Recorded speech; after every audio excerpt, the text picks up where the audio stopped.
నన్ను ఆహ్వానించి మీ అందరికీ పరిచయం చేసినటువంటి పార్క్ ప్రెసిడెంట్ విక్రమ్ రెడ్డి గారు, మిత్రులు హరీష్ రెడ్డి గారు, మా అధ్యక్షులు మా అన్న సామరంగారెడ్డి గారు, కార్పొరేటర్ గారు అరుణ సురేందర్ రెడ్డి గారు, సురేందర్ యాదవ్ గారు, సారీ ఎల్బీ నగర్ ఉన్నాం కాబట్టి నేను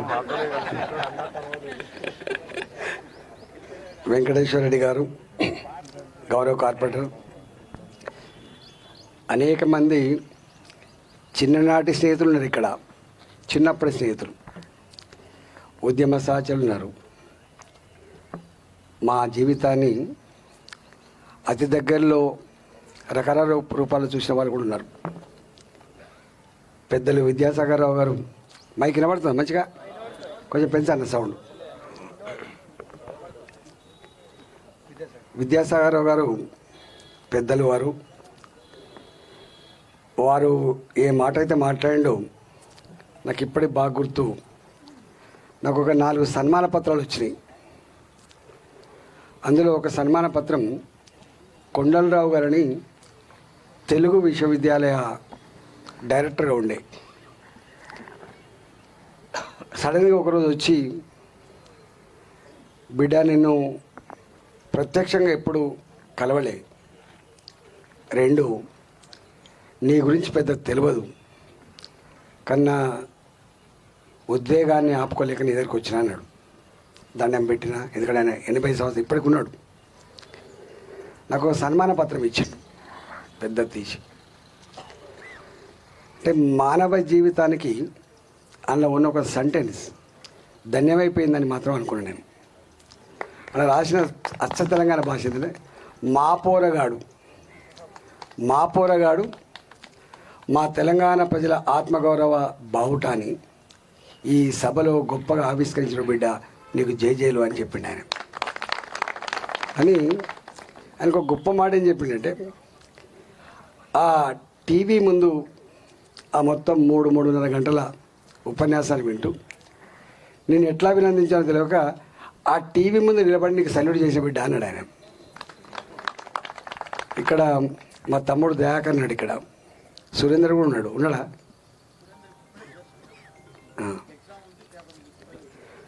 నేను ఇక్కడ ఈ ప్రాంతంలో పెరిగిన బిడ్డను సార్. నేను 1976లో వచ్చిన ఈ దిల్షునగర్కి.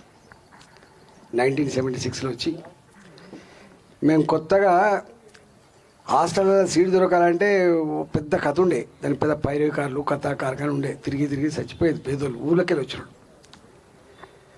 మాకు 2 ఉండేది.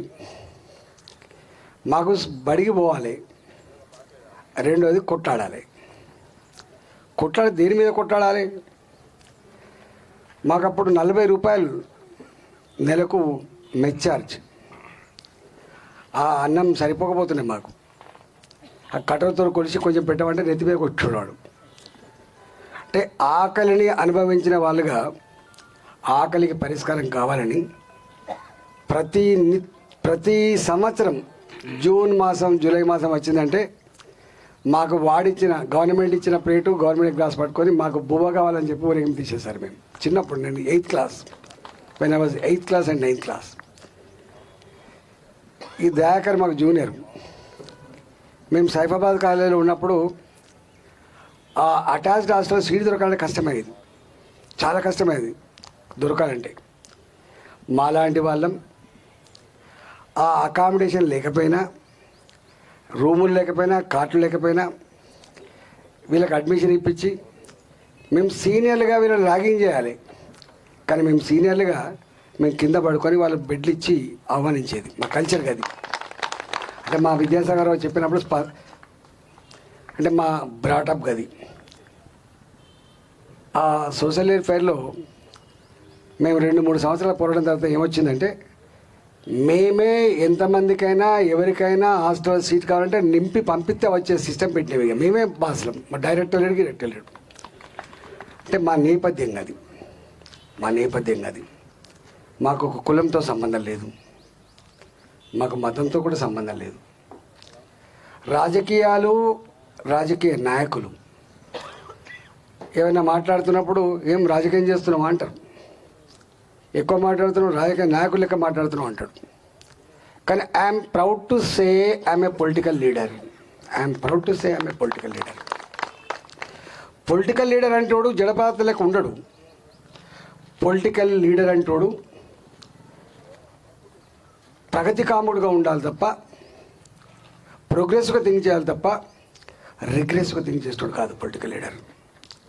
పొలిటికల్ లీడర్ కలిపేవాడు, పొలిటికల్ లీడర్ సాయం అందించేవాడు, పొలిటికల్ లీడర్ సంకుచితమైనటువంటి దాన్ని ధ్వంసం చేసి ఒక ఉన్నతంగా ఎదిగిన వాడే నా దృష్టిలో పొలిటికల్ లీడర్. వారు అన్నారు ఈ కాలంలో ఉంటారు అక్కడక్కడ, ఎక్కడో కాడ మంచి చెడు, ధర్మం అధర్మం, న్యాయం అన్యాయం అంటే బొమ్మ బొరుసలకు ఎప్పుడు ఉంటుందో రాజకీయాల్లో కూడా తప్పకుండా మంచి వాళ్ళు ఉంటారు, చెడ్డ వాళ్ళు కూడా ఉంటారు. కాకపోతే ఆ మంచి వాళ్లకు స్థానం తక్కువై అవమాన భారాలు ఉంటూ ఉండొచ్చు, కానీ వాళ్ళు బతికే ఉంటారు. బతికుండకపోతే సమాజం నిలవదు. కాబట్టి టైం ఉందా అంటే ఎంత చెప్తారు నాకు, మీరు ఎంత చెప్తారో చెప్తా. ఎందుకంటే మీరు ఆఫీసులో పోయేటోళ్ళు ఉంటారు, మీకు రకరకాల నాకు కూడా మాకు ప్రధానమంత్రి వస్తున్నాడు. అట్లా తప్పకుండా నేను నాకు ఇలా చాలామంది అంటారు నువ్వు ఎక్స్ట్రీమ్ రైట్ లెఫ్ట్ నుంచి నువ్వు ఎక్స్ట్రీమ్ రైట్కి ఎట్లా వచ్చినామని. చాలామంది వేసే ప్రశ్న అదే. రాజేంద్రన్న మంచోడే కానీ రాజేంద్రన్న ఎక్స్ట్రీమ్ లెఫ్ట్ నుంచి ఎట్లా పోయింది ఇలా రైట్కి అంటాడు. నల్లగొండల గురించి నాకు బాగా అనుభవం, గుర్తుపెట్టుకోండి. ఇక నా అత్తగారు కూడా మా మిస్సెస్ వాళ్ళు అందరూ తమ్ముడు కూడా ఇక్కడ మా ప్రభాకర్ ఇట్లా ఉన్నారు. నల్లగొండ జిల్లా క్యారెక్టర్ ఏంటంటే ఎవరినైనా మెప్పించగలిగే, ఒప్పించగలిగే, దబాయించగలిగే శక్తులు ఉన్న నల్లగొండలు గుర్తుపెట్టుకోండి. పని అంతా ఏం చేసేది, మేము కరీంనగర్ ఉన్నాం కాబట్టి మేము పని అంతా ఏం చేసేది దాదాగిరి వాళ్ళు చేసేది. పేరు ఏమైంది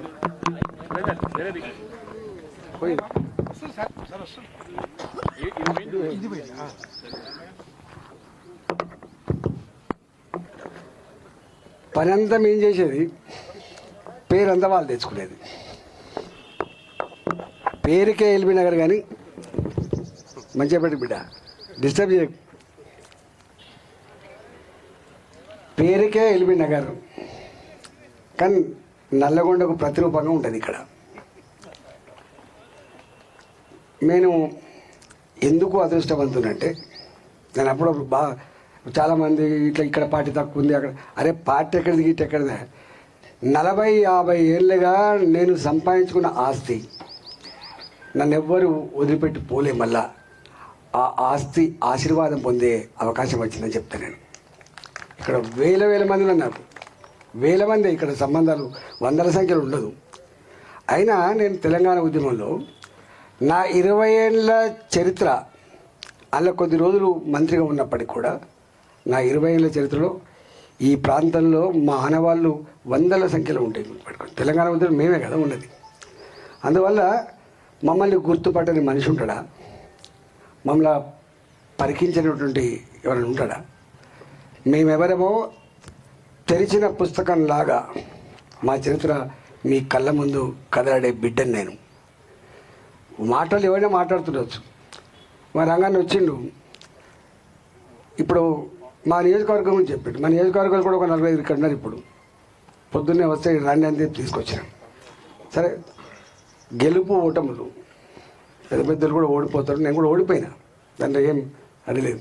ఎందుకు ఓడిపోయినా ఒక సెపరేట్ సబ్జెక్ట్. అది ఎట్లా చేసిండ్రు, ఏమేం చేసిండ్రు, అది అంటే అది తలుచుకుంటేనే బాధ అనిపిస్తుంది. రాజకీయాల్లో ఆ స్టిపులేటెడ్ టైంలో ఎవడు నమ్మించగలుగుతావు వాడు హీరో, వాడు గెలుతాడు. అక్కడ నమ్మించగలిగాడు నేను పోలే. ఈసారి నేను గజ్వేళ్ళు నేను రాష్ట్రమంతా తిరుగుతున్నా, కొట్టిపడేసాను. ఇవాళ ఏడితే ఏమవుతుందో ఆడితే ఏమొస్తుంది. కానీ నన్ను ఒకరు పట్టుకొని, నిన్న మా ముఖ్యమంత్రి గారు పట్టుకొని అని అంటుడు, ఈ ఈటల రాజుకి ఏం సంబంధమా మనకు ఆయన అంటాడు. విన్నారా మీరు, చూసిందా? ఈయనకి ఏం సంబంధం, ఈయన పెళ్ళికి వచ్చిందా, ఈయన సాగుకి వచ్చిందా? అరే ఈటల రాజేందర్ అంటోనికి గా మాట మాట్లాడితే మంచిగా ఉంటుంది. నేను ములికి నా స్కూల్ కేశవవేలు స్కూలు, నా జూనియర్ కాలేజ్ ఆలియా కాలేజ్, నా డిగ్రీ సైఫాబాద్ సైన్స్ కాలేజ్. నా ఇల్లు బాగా చెప్తా 30 నిమిషాలు ఇక్కడికి, 30 నిమిషాలు కూకట్పల్లికి. 32 ఏళ్ళుగా నేను ఇక్కడనే ఉంటున్నా. మా వెంకటేష్ ఇప్పుడే చెప్పిండు, ఉన్నాడు అపోయిందా? వెంకటేషే కదా నీ పేరు? ఆయన చెప్తుండు మా అన్న వ్యాపారంలో కూడా ఎత్తికలుగా ఉండేది, ఓ పద్ధతి ఉండేది అని చెప్తుండ్రు. నేను మొట్టమొదటి నమ్ముకున్నది ఎవరు నన్ను తిట్టద్దని కోరుకుంటా. నేను సాధ్యమైనంత మేరకు ఎవరు తిట్టద్దని కోరుకుంటా. నా వీక్నెస్ అది. నాకు చెడ్డోడని ప్రచారం చేయద్దని కూడా కోరుకుంటాను. నేను నా బలహీనత అది. అందువల్ల కొన్ని ఇబ్బందులు ఉంటాయి కావచ్చు. నేను చాలాసార్లు చెప్తుంటా, చాలామంది మారిండు, పార్టీ మారలే, వాళ్ళ కళ్ళు నెత్తికెక్కి మాలాంటి వాళ్ళను మరి ఎందుకు వాళ్ళు వచ్చేసుకున్నారు, బయటికి వెళ్ళకూడితే మెడలు బట్టి బయటికి వెళ్ళకూడితే వచ్చి ఇక్కడ జైన్ బిడ్డను నేను. ఈ జైన్ కాగానే నువ్వు రైటిస్టు పార్టీ ఎట్లా జరిగినా అంటున్నాను. నేను రాజకీయ పార్టీ జరిగినా. నాకు రైటిస్ట్ అంటే ఏందో లెఫ్టిస్ట్ అంటే తెలియదు. ఒక రాజకీయ పార్టీగా ప్రజలకు మంచి పరిపాలన అందించడమే లక్షణంగా ఉంటుందని, దాని బాధ్యత గదే అని చెప్పి నమ్మే వ్యక్తి నేను. Whether it is communist party or Bharatiya Janata party or Congress party, ఈ పార్టీల యొక్క ప్రథమ కర్తవ్యం ప్రజలు వాళ్ళ ఆత్మను ఆవిష్కరించి ఏ అధికారాన్ని అయితే నీకు కట్టబెట్టిండ్రో, ఈ అధికారం అనేది కొనుక్కుంటే దొరికే సరుకు కాదని, ఈ అధికారం అనేది నీ అమ్మాయి ఇచ్చేది, మీ నాన్న ఇచ్చేది కాదని, ఈ అధికారాన్ని ప్రజాస్వామ్యంలో వాళ్ళ ఆత్మను ఆవిష్కరించి నేను ఆశీర్దించవచ్చే పదవిని గుర్తుపెట్టుకునేవాడిని నేను. అందుకే ఆ పార్టీ, ఆ నాయకులు ప్రజల కోసం సేవ చేసే సేవకులు తప్ప వాళ్ళు ఓనర్లు కాదు. నేను ఒకసారి గిట్నే అసెంబ్లీలో అనేక వాదాలు ఉన్నాయి, అది వేరే విషయం. కానీ ఒక ముఖ్యమంత్రి పట్టుకొని ఒక సింగిల్ పైసా నీకు అంటారు. ఏ మిస్టర్ ముఖ్యమంత్రి, just you are the servant of the state, you are not the owner of the state. ఓనర్లు ప్రజలు మాత్రమే చెప్పినాడు. నేను ముఖ్యమంత్రి ముందు చెప్పినాను. నేను మొట్టమొదటిసారిగా నేను అసెంబ్లీలో బడ్జెట్ ప్రవేశపెడితే ఒక మాట చెప్పిన, నా ఫస్ట్ సెంటెన్స్ ఉంటుంది, ఇప్పుడు అది పెడుతుంది, ఇప్పుడు అది ఎక్కడికి వస్తుంది. ఇప్పుడు మమ్మల్ని సభలో మాట్లాడనీయకుండా ఆనాడు అవమానపరిచినప్పుడు, నీ తలకాయ ఎక్కడ పెట్టుకుంటావు రాజేంద్ర అన్నప్పుడు, నా తలకాయ తెలంగాణ గడ్డమే సగర్భగానే ఉంటుందని చెప్పి సమాధానం చెప్పినప్పటికి కూడా నేను ఫస్ట్ బడ్జెట్ చెప్పిన, ఈ సభలో ఆ మాటను నేనే భరించిన. ఈ సభలో రూపాయి ఏనాడు కూడా నేను భరించిన. కానీ ఇదే సభలో 1,00,000 కోట్లతో బడ్జెట్ పెట్టేటువంటి భాగ్యం దక్కింది అని చెప్పిన. చెప్పడమే కాదు, నా ఫస్ట్ సెంటెన్స్ మాట ఏంటంటే, చాలామంది బడ్జెట్ అనగానే రాజుల సొమ్ము రాళ్లపాలనే అన్నుడు ఉంటుంది. ఇది కాదు సుమా, ఇది నా తెలంగాణ ప్రజలు రక్త మాంసాల మీద, చెమట బిందువుల మీద పైసా కట్టినటువంటి పన్నుల డబ్బుకు కాపలాదారుని నేను. ఈ డబ్బుకి తెలంగాణ ప్రజల కన్నీళ్లకు పరిష్కారం చూపే బాధ్యత ఉంటుందని చెప్పి రాసుకున్న ఫస్ట్ సెంటెన్స్లో ఉన్న బడ్జెట్ ప్రసంగంలో. నన్ను పట్టుకొని ఈయన తెలంగాణకి ఏం సంబంధం అంటే ఏం చేయాలి నేను అంటే, అధికారం వచ్చింది. అధికారం కానీ డబ్బు కానీ అది అపురూపమైనవి, అవి అపురూపమైనవి. ఉచ్చిలి వాడి చేతిలో ఉండడానికి ఆస్కారం లేదు. తాత్కాలికంగా విజయం సాధిస్తుండొచ్చు అధర్మం, తాత్కాలిక విజయం సాధిస్తుండొచ్చు ఒక అబద్ధం, కానీ అంతిమ విజయం ధర్మాన్ని మాత్రమే ఉంటుంది. విషయం మనం మర్చిపోవద్దు. well why the entire people of this country, ఇవాళ ఎందుకు జమ్మూ కాశ్మీర్ నుంచి మొదలుపెట్టి ఇవాళ కాశ్మీర్ నుంచి మొదలుపెట్టి కన్యాకుమారి వరకు ఎందుకు అంటున్నారు? ఇలా మోడీ గారు నాకు ఒకటి నచ్చింది. నచ్చిన మొట్టమొదటి అంశం ఏంటంటే, నేను చిన్నప్పుడు వాజ్పేయి గారిని కూడా ఇష్టపడేది. మేము even though we're left party, నేను వాజ్పేయి గారి మీటింగ్ పైన మలక్పేటలో పెడితే 78లో ఎప్పుడు పెట్టిండు, ఎవరైనా ఉంటే ఉండొచ్చు. సుబ్రహ్మణ్య స్వామి, జార్జ్ ఫెర్నాండెస్, అటల్ బిహారీ వాజ్పేయి, ఈ సభలు ఎక్కడైనా పోయేది నడుచుకుంటా. ఎందుకు? ఆయన తన జీవితాన్ని దేశం కోసం పనంగా పెట్టినటువంటి త్యాగమూర్తి అని చెప్పి భావిస్తాను నేను. త్యాగమూర్తులకి ఒక ఫిలాసఫీ లేదు, త్యాగమూర్తులకి ఒక పార్టీ ఉండదు, త్యాగమూర్తులకి ఏ వేదికైనా ఉండొచ్చు, త్యాగమూర్తులే అని. ఒక పుచ్చలపల్లి సుందరయ్య కావచ్చు, ఒక చెండ రాజేశ్వరరావు గారు కావచ్చు, ఒక వాజ్పేయి గారు కావచ్చు, ఇవాళ మోడీ గారిని సరే చాలా రకాలు మాట్లాడతారు. ఎక్కడ నచ్చింది నాకు మోడీ గారు నచ్చింది, అన్నిటికంటే ఎక్కువ నచ్చింది నాకు భారతదేశ కీర్తి పతాక ప్రపంచ చిత్రపటం మీద ఆవిష్కరించింది నాకు నచ్చింది. ఎక్కడి president of India Abdul Kalam అమెరికాకు పోయిండు, బూట్లెట్ పిచ్చి, కోటెడ్ పిచ్చి చెక్ చేస్తున్నప్పుడు భారత్ నిరసన చెప్పింది. మా దేశంలో ఇవన్నీ నడవని చెప్పింది అహంకారంతో ఉన్న అమెరికా. కానీ ఇవాళ అదే అమెరికా నా ప్రెసిడెంట్ ఆఫ్ ఇండియా పైన, నా ప్రధానమంత్రి పైన రెడ్ కార్పెట్ వేసి స్వాగతం పలికే స్థాయికి వచ్చింది. ఆస్తులు ఉంటాయి పోతాయి, డెవలప్మెంట్ ఉంటుంది పోతుంది, కానీ రెస్పెక్ట్, సెల్ఫ్ రెస్పెక్ట్ కోల్పోయినాడు నువ్వు.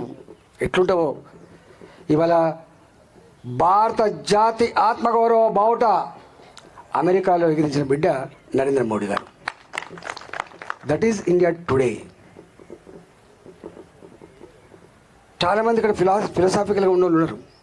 భారత్ ఏంటి అంటే థర్డ్ వరల్డ్ కంట్రీ, మూడవ ప్రపంచ దేశం, పేద దేశం, ప్రపంచ బ్యాంకు దగ్గర బుచ్చమెత్తుకునే దేశం, ప్రపంచ శక్తులకు తల ఒగ్గే దేశం, ఏషియన్ డెవలప్మెంట్ బ్యాంక్ లాంటి బ్యాంకులు అప్పులు ఇవ్వకపోతే నడవని దేశం. చంద్రశేఖర్ గారి నాయకత్వంలో ఆనాడు ఆయన ప్రధానమంత్రిగా ఉన్నాడు, బంగారం కుదవపెడితే తప్ప జీతాలు ఇవ్వని పరిస్థితి.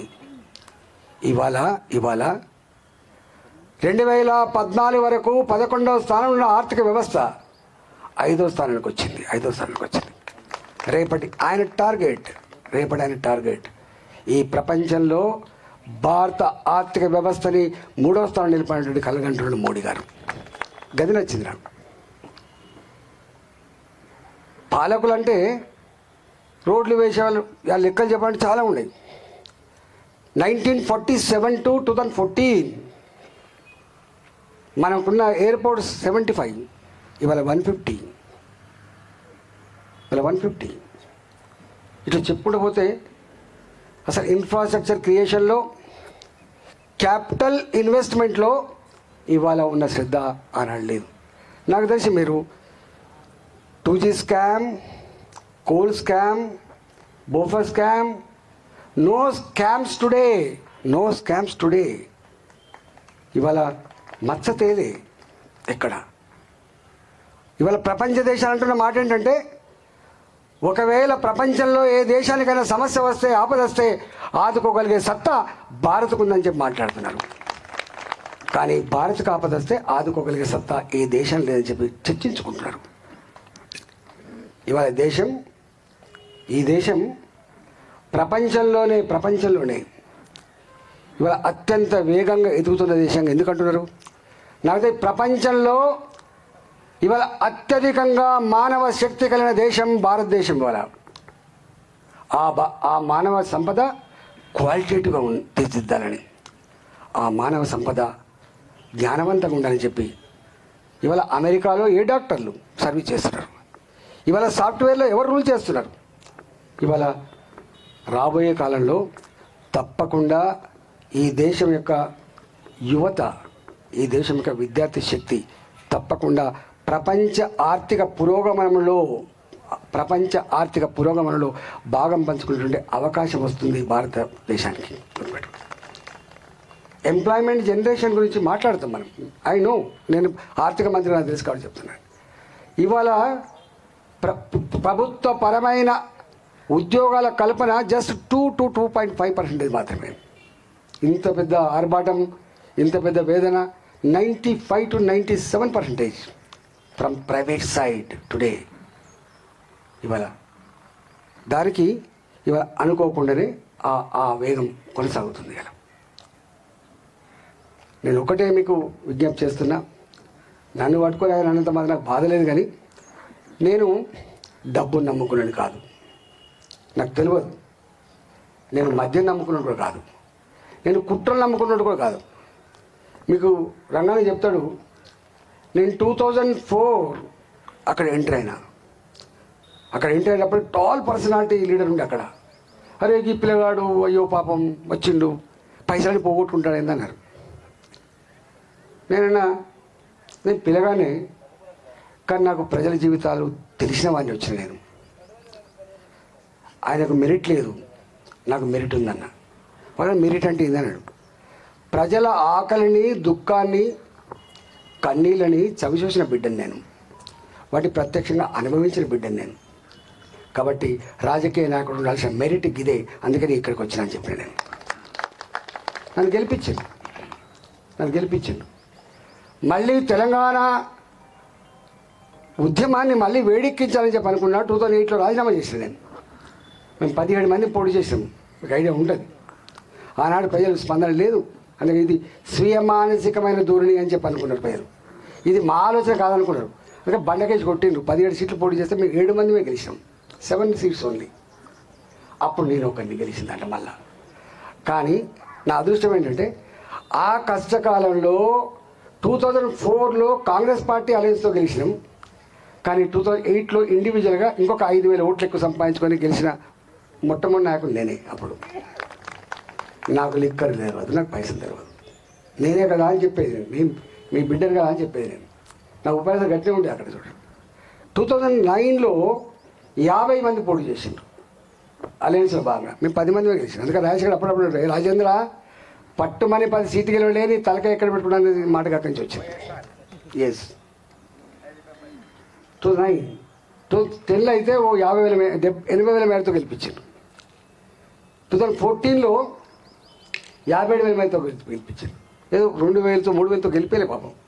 కానీ 2021లో కొత్త చరిత్ర వచ్చింది. నా గొంతు నొక్కాలని, నా ముఖం సభలో కనబడద్దని చెప్పి హుకుం జారీ చేస్తే, వాళ్ళ తొత్తులు వాళ్ళ బానిసలంతా అక్కడ అడ్డబెడితే, ఏ అటుకులు తిరిగి ఉద్యమం నడిపినని చెప్పిన కేసీఆర్, ఉపవాసం ఉండి ఉద్యమం నడిపినని చెప్పిన కేసీఆర్ అతి తక్కువ కాలంలో 600 కోట్ల రూపాయలు నా హుజురాబాద్ పై మీద ఖర్చు పెట్టి, ఓటు హక్కుకి, ఆత్మగౌరవానికి వెలగట్టి, ఇతర పార్టీలో ఉన్న నాయకులకు వెలగట్టి, డబ్బులు ఇచ్చి ఆత్మగౌరవాన్ని కించపరిచి గెలిచే ప్రయత్నం చేసినాడు. ఆ హుజురాబాద్ ప్రజలు అరే ఇక్కడ ఈ డబ్బుకి నీ దౌర్జన్యాలకి స్థానం లేదు, ధర్మానికే స్థానం ఉంది, మా బిడ్డ ఈటలే అని చెప్పి గెలిపించింది. అక్కడ వాళ్ళకి ఎక్కడ కోపం వచ్చింది మొన్న అంటే, ఒక కోపమేమో ఇంత కష్టకాలం మేము ఉంటే మమ్మల్ని వదిలిపెట్టి గజ్వేల్ పోయినానికి కోపం వచ్చింది. కానీ గజ్వేల్కి ఎందుకు పోతున్నావు నేను కనిపించలేకపోయినా నేను. రెండవదిగా రోజు తడి బట్టల మీద రోజు ఒక వీడియో చేయాలి, పంపాలి, నాకు భిక్ష పెట్టుండి నేను చచ్చిపోతా, ఇది అది, చివరికి యాత్రలు గీత్రలు పెట్టింది. సరే అయిపోయింది అది. నేను డెఫినెట్గా విజయం అనేక తప్పుల్ని కప్పిపుస్తుంది, కానీ ఒక అపజయం అనేక తప్పుల్ని ఎత్తి చూపుతుంది. ఆ ఓటమి తప్పకుండా నాకు ఎన్లైట్మెంట్ అవుతుంది, తప్పకుండా ఎక్కడో నాలో మార్పుకు నాంది పలుకుతుంది డెఫినెట్గా. అక్కడి నుంచి పురోగమించే ప్రయత్నం చేస్తాను నేను డెఫినెట్గా. కానీ మిమ్మల్ని అడుగుతున్నది ఒకటి, ఇవాళ ఎందుకు ఎల్బీ నగర్లో నేను మిమ్మల్ని పొద్దున్నే వచ్చి, నేను 20 ఏళ్ళగా మీరు చూస్తున్నప్పుడు కూడా వచ్చినా అంటే, ఇవాళ మళ్ళీ డబ్బుకి ధర్మానికి మధ్య యుద్ధం జరగబోతుంది. వెతుకుతున్నారు వాళ్ళు. ఈటల దగ్గర పైసలు ఎట్లుంటే దొంగతనం చేస్తుంది, ఎట్లా వస్తాయి? ఈటల అంటే దాన్ని సంపాదించుకుంటా.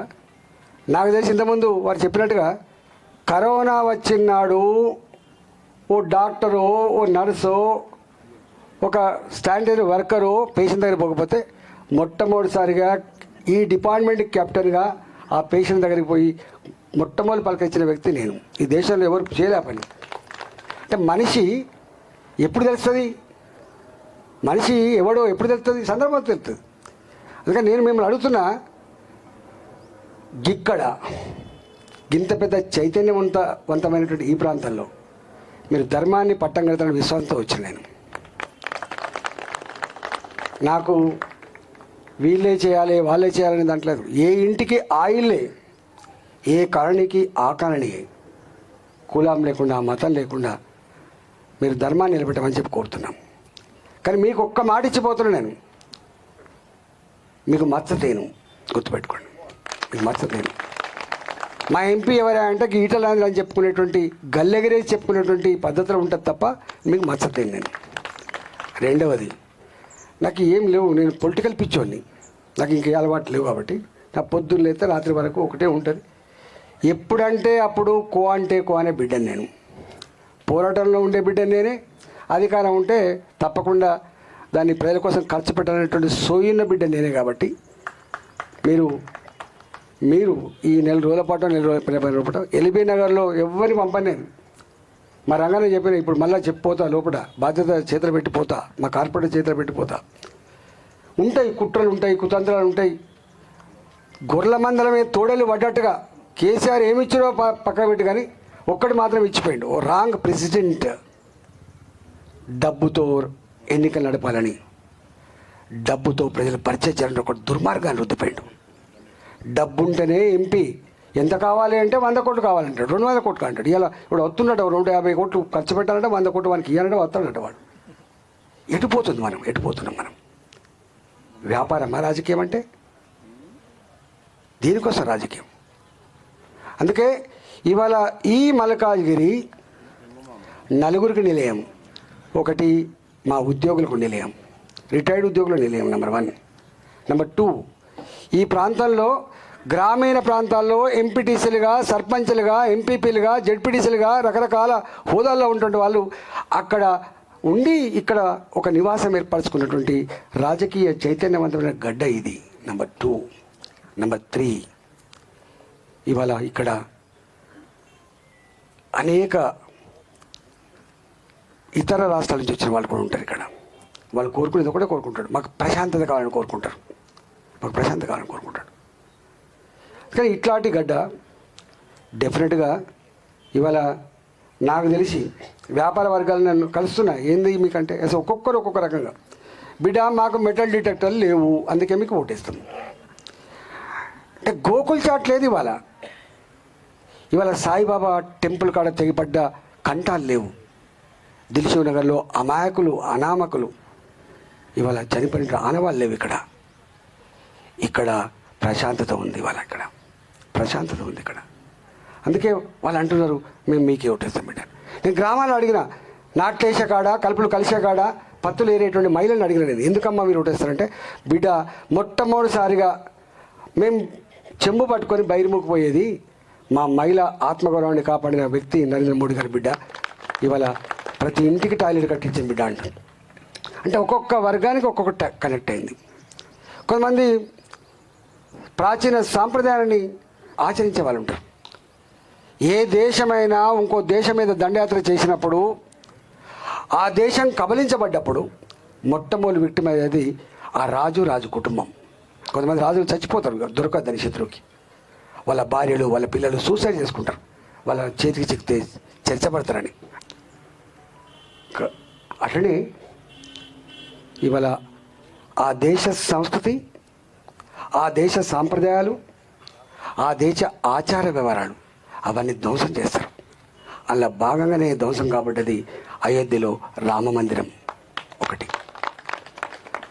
100 మంది చనిపోయినారు.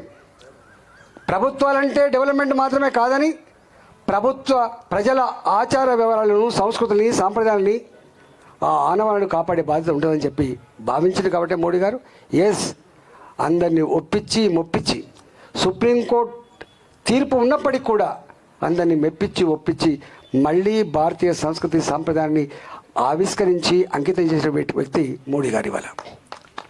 కానీ నేను ఒక్కటే మీకు అందరికీ విజ్ఞప్తి చేస్తున్నా, దయచేసి మీరందరూ ఈ ఎల్బీ నగర్లో కొన్ని వందల పరిచయాలు ఉంటాయి. ఒక వ్యక్తి అంటే మా వెంకన్న ఉన్నాడు, 1000 ఫోన్ నెంబర్లు ఉంటాయి ఒక్కొక్క దగ్గర. ఎవరికి వాళ్ళగానే కేసీఆర్ భాష చెప్తారుగా, ఒక దీపం 1000 దీపాలు వెలిగించినట్టుగా ఇవాళ మనం వెలిగించుకొని ఇవాళ ఈ డబ్బు సంస్కృతికి, ఈ నీచమైనటువంటి రాజకీయ పద్ధతికి గోరిగట్టి ఇవాళ నాలాంటి వారిని ఆశ్రయించమని చెప్పి కోరుతూ సెలవు తీసుకున్నా. భారత్ మాతాకి జై. జై తెలంగాణ.